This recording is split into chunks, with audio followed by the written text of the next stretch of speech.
السلام علیکم ورحمۃ اللہ وبرکاتہ۔ محترم سامعین کرام، اگر آپ عمرے کا مبارک سفر کرنا چاہتے ہیں، آپ عمرے کے مبارک سفر پر جانے والے ہیں یا ارادہ رکھتے ہیں تو اس ویڈیو کو آپ ضرور دیکھیے گا۔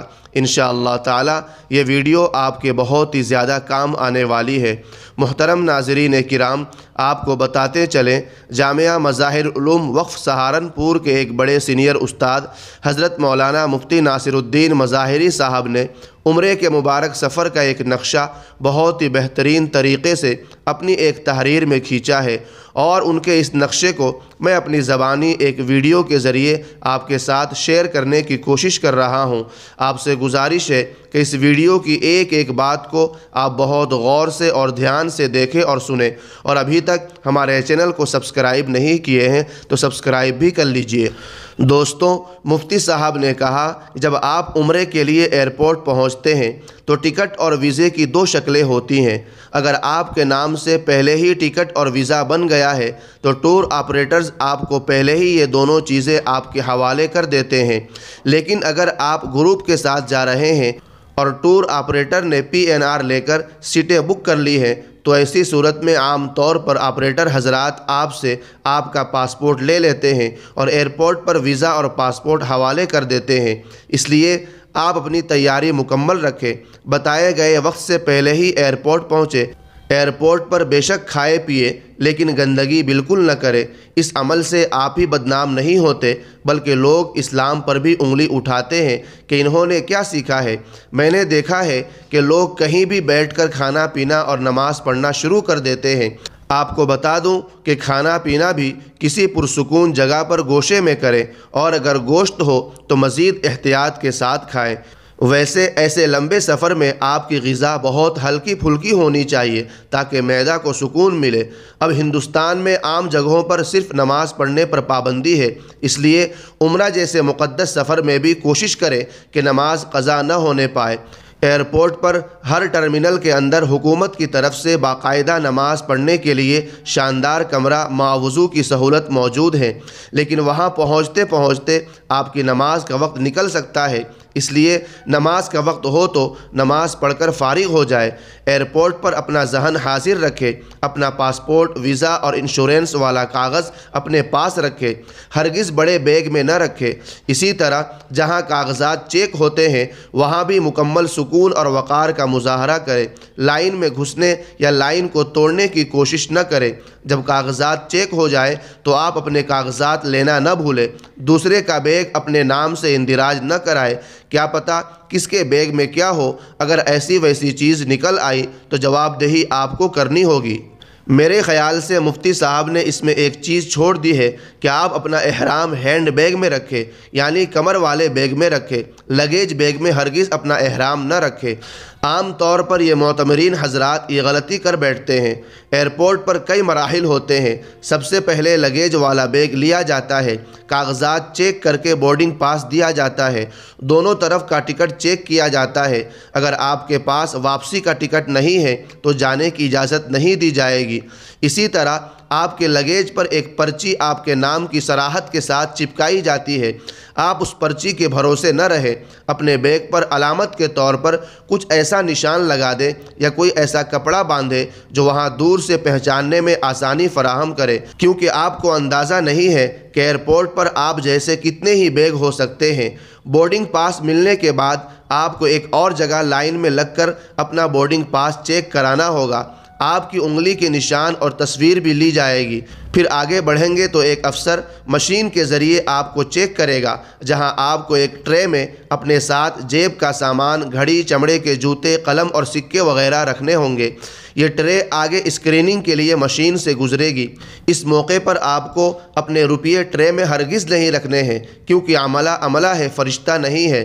ایک بات اور، اپنا پاسپورٹ اور دیگر کاغذات اپنے ہی ساتھ رکھنے ہیں، ٹرے میں مت رکھنا ورنہ پریشانی ہوگی۔ یہ سامان اور آپ کی چیکنگ تقریباً ایک ساتھ پوری ہو جاتی ہے۔ اب آپ اپنی ٹرے سے سارا سامان واپس اپنے پاس رکھ لیں اور بورڈنگ پاس پر دیکھیں کہ گیٹ نمبر کیا لکھا ہے۔ جو نمبر لکھا ہو وہ نمبر حکومت کے ذریعے لگائی گئی تختیوں کو دیکھتے جائیں، بڑھتے جائیں، یہاں تک کہ آپ کا گیٹ آ جائے گا۔ جس جگہ آپ کا گیٹ ہوگا وہاں آرام دہ کرسیاں موجود ہوگی۔ آپ اپنی فلائٹ کا انتظار کریں۔ یہی مصلی موجود ہے، آپ وضو کر کے احرام پہن سکتے ہیں۔ احرام پہن لے، 2 رکعت نماز عمرے سے پہلے والی پڑھ لے اور جوتے اتار کر چپل پیروں میں ڈال لے۔ تلبیہ آپ پڑھ سکتے ہیں، لیکن تلبیہ پڑھتے ہی احرام کے تمام احکامات لاگو ہو جائیں گے، اس لیے تلبیہ یلملم پہنچنے پر پڑھ لے تو آپ کے لیے آسانی ہوگی۔ حالت احرام میں آپ چادر سے چہرہ ڈھانپ نہیں سکتے، سر یا داڑھی میں کنگھا نہیں کر سکتے، حتیٰ کہ کھجانے میں بال بھی نہ ٹوٹنے پائے۔ جیسے ہی یلملم میقات آئے گی تو ہوائی جہاز میں اعلان ہو جائے گا، آپ فوراً وہیں سے تلبیہ پڑھ لیں، نیت کر لیں، آپ احرام کے اندر داخل ہو جائیں گے۔ دوستو، مفتی صاحب نے مزید کہا کہ اب آپ بالکل بے فکر ہو جائے، یہاں بینچ پر اگر آپ کی آنکھ بھی لگ جائے گی تو بھی جہاز کا عملہ آپ کو بیدار کر کے لے جائیں گے، کیونکہ آپ انہی کے حلقے میں موجود ہیں۔ پھر بھی گھوڑے بیچ کر سونے کی بات نہیں کر رہا ہوں۔ ہوائی جہاز میں داخل ہونے سے پہلے اپنے ٹکٹ کو دیکھ لے، اس میں سیٹ نمبر کے ساتھ زون نمبر بھی درج ہوگا۔ زون نمبر کو 3 حصوں میں تقسیم کیا جا سکتا ہے، کیونکہ فلائٹ بڑی ہوتی ہے۔ اگر آپ کا زون نمبر 1 ہے تو ابتدائی حصے میں سیٹ ملے گی، اگر زون نمبر 3 ہے تو آخر میں سیٹ ملے گی، اس لیے زون نمبر 1 کو پہلے بٹھایا جائے گا، پھر اسی ترتیب سے اعلان ہوتا رہے گا۔ اگر سیٹ نہ ملے تو ایئر ہوسٹس سے رہنمائی لے لیجئے، وہ آپ کو آپ کی سیٹ تک پہنچا دے گی۔ بتاتا چلوں، جہاز کے اندر ٹوائلٹ میں پانی کا نظم عموماً نہیں ہوتا ہے اور یہاں پر اپنی ضروریات ٹیشو پیپر کے ذریعے پوری کی جاتی ہے۔ آپ حضرات چونکہ مکمل طہارت اور نظافت کے عادی ہیں، اس لیے میرا مشورہ یہ ہے کہ ایئرپورٹ پر ہی ان ضروریات سے فارغ ہو لے تاکہ ہوائی جہاز کے اندر ٹینشن نہ ہو۔ ہوائی جہاز میں آپ کی سیٹ کے آگے آپ کے موبائل کی چارجنگ کا سسٹم موجود ہوتا ہے، اس لیے آپ بہت آسانی کے ساتھ اپنا موبائل چارج کر سکتے ہیں۔ شرط یہ ہے کہ آپ کے ساتھ چارجنگ لیڈ ہو۔ ہوائی جہاز میں پرواز کے بعد فوری طور پر کچھ کھانے پینے کی چیزیں دی جاتی ہے اور پھر کھانا دیا جاتا ہے۔ آپ کوشش اس بات کی کریں کہ اپنے ساتھ اپنی جیب میں تھوڑے سے ٹیشو پیپر رکھ لیں، کیونکہ ہوائی جہاز میں واش بیسن نہیں ہوتا جہاں پر آپ اپنے ہاتھوں کو تسلی کے ساتھ دھل سکیں۔ ہوائی جہاز میں اگر آپ کو سردی لگے تو پھر آپ عملے سے کمبل طلب کر سکتے ہیں۔ اگر آپ کو تکیے کی ضرورت ہے تو تکیہ بھی طلب کرنے پر دیا جا سکتا ہے۔ اسی طرح ہوائی جہاز میں کھانے کے لیے جو برتن آتے ہیں، یہ ساری چیزیں ہوائی جہاز کی ملکیت ہوتی ہے۔ میں نے بعض لوگوں کو دیکھا، وہ بہت شان کے ساتھ سعودی ایئر لائنز کی چادریں اوڑھ کر گھوم رہے ہیں۔ میں نے ان سے پوچھا کہ یہ چادر تو سعودی ایئر لائنز کی ہے، آپ یہاں کیا کر رہے ہیں؟ انہوں نے جواب دیا کہ یہ تو جہاز والوں نے خود ہی دی تھی۔ میں نے ان سے کہا کہ جہاز کی چادروں کا حال بالکل ایسی ٹرینوں میں دیے جانے والے سامان، تکیے، کمبل اور چادر وغیرہ جیسا ہے۔ جس طرح آپ ٹرین کا سامان اپنے ساتھ نہیں لے جا سکتے، بالکل اسی طرح ہوائی جہاز کا یہ سامان اپنے ساتھ نہیں لا سکتے۔ دوستو، ایئرپورٹ پر پہنچنے کے بعد اب نکلنے میں جلدی نہ کریں۔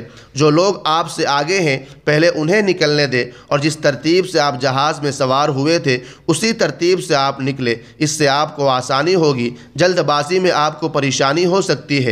ہوائی جہاز سے نکلنے کے بعد جدہ ایئرپورٹ پر بہت سے بیت الخلاء ہیں اور طہارت خانے موجود ہیں۔ اگر آپ کو ضرورت ہو تو آپ یہیں فارغ ہو جائیں، کیونکہ پھر مکہ مکرمہ تک یہ سہولت نہیں مل سکے گی۔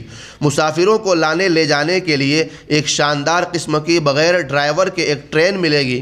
آپ اس ٹرین پر سوار ہو جائیں، وہ ٹرین تھوڑی دیر چلنے کے بعد رک جائے گی۔ اب یہاں پر آپ کو بہت ساری لائنیں نظر آئے گی۔ جو بھی لائن کم ہو یا زیادہ، جو لائن تیزی کے ساتھ میں آگے بڑھ رہی ہو اس میں لگ جائے۔ یہاں پر آپ کا ٹکٹ چیک کیا جائے گا، پاسپورٹ چیک کیا جائے گا، ویزا چیک کیا جائے گا، آپ کی انگلی کا ایک نشان لیا جائے گا اور کیمرے کے سامنے کھڑا کر کے آپ کی تصویر لی جائے گی۔ یہ کام اتنی تیزی کے ساتھ میں وہاں کا اسٹاف کرتا ہے کہ آپ حیرت زدہ رہ جائیں گے۔ پھر آپ کو آپ کے کاغذات واپس دیے جائیں گے۔ آپ کو اس حصے میں جانا ہے جہاں پر آپ کا بیگ ملے گا جو آپ نے اپنے ایئرپورٹ پر حوالے کیا تھا۔ اس کے لیے سب سے پہلے آپ اپنے ٹکٹ پر اپنے فلائٹ کا نمبر دیکھیں، اس نمبر کو دھیان میں رکھیں اور وہاں جگہ جگہ لگی ہوئی اسکرینوں پر اپنی تفصیل پڑھنے کی کوشش کریں۔ آپ کے ہوائی جہاز کا نام، نمبر اور جس شہر سے آپ آئے ہیں اس شہر کا نام اور جہاز کی کمپنی کا نام بھی درج ہوگا۔ اسی کے آگے بیلٹ کا نمبر بھی ہوگا اور اسی بیلٹ پر آپ کو آپ کا سامان ملے گا۔ اس لیے مکمل طور پر اپنے ذہن کو حاضر رکھیں۔ آپ وہاں کوشش کریں کہ ٹرالی مل جائے۔ جدہ ایئرپورٹ پر بھیڑ بہت زیادہ ہوتی ہے، ٹرالیاں کبھی کبھی کم ہو جاتی ہے، اس لیے آپ ٹرالی حاصل کرنے کی کوشش کریں اور ٹرالی اپنے ساتھ رکھیں۔ آپ کا بیگ جب آپ کو ملے تو اس ٹرالی پر رکھ کر ایئرپورٹ کے باہر نکلیں۔ ایئرپورٹ کے باہر نکلنے کے وقت بھی آپ کو دھیان رکھنا ہے کہ آپ کے ویزا پر کون سی کمپنی کا نام درج ہے، یعنی آپ کو ویزا کس کمپنی نے جاری کیا ہے، اس کمپنی کا نام اپنے ذہن میں رکھیں اور باہر نکلتے ہی آپ کسی بھی بس والے سے کمپنی کا نام لیں تو وہ فوراً بسوں کی طرف رہنمائی کرے گا کہ اس کمپنی کی بسیں فلاں نمبر پر یا فلاں لائن پر موجود ہے۔ آپ جب وہاں پہنچیں گے تو بس کا ڈرائیور آپ سے آپ کا ویزا، آپ کا ٹکٹ وغیرہ دیکھ کر گاڑی کے اندر بیٹھنے کی اجازت دے دے گا، یا کسی کو بھی آپ اپنا ویزا وہاں پر دکھا سکتے ہیں، وہ فوراً آپ کو بتا دے گا کہ فلاں لائن پر فلاں نمبر پر آپ کی بس کھڑی ہے اور یہ بس آپ کو آپ کے ہوٹل کے سامنے اتارے گی۔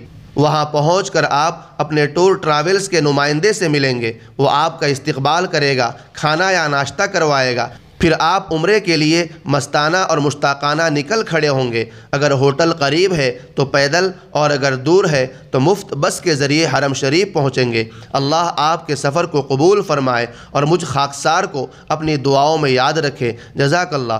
مفتی ناصر الدین مظاہری کا بہت بہت شکریہ کہ انہوں نے اپنی اس تحریر میں اس پورے نقشے کو کھینچنے کی کوشش کی ہے۔ جزاکم اللہ خیرا۔ محترم ناظرین کرام، بہت محنت کے ساتھ اس ویڈیو کو بنایا ہے اور آپ کے ساتھ شیئر کیا ہے، ایک ایک بات آپ تک پہنچانے کی کوشش کی ہے۔ آپ سے گزارش ہے کہ اس بات کو آپ اپنے تک محدود نہ رکھیں، دوسرے لوگوں کے ساتھ بھی اس کو شیئر ضرور کریں۔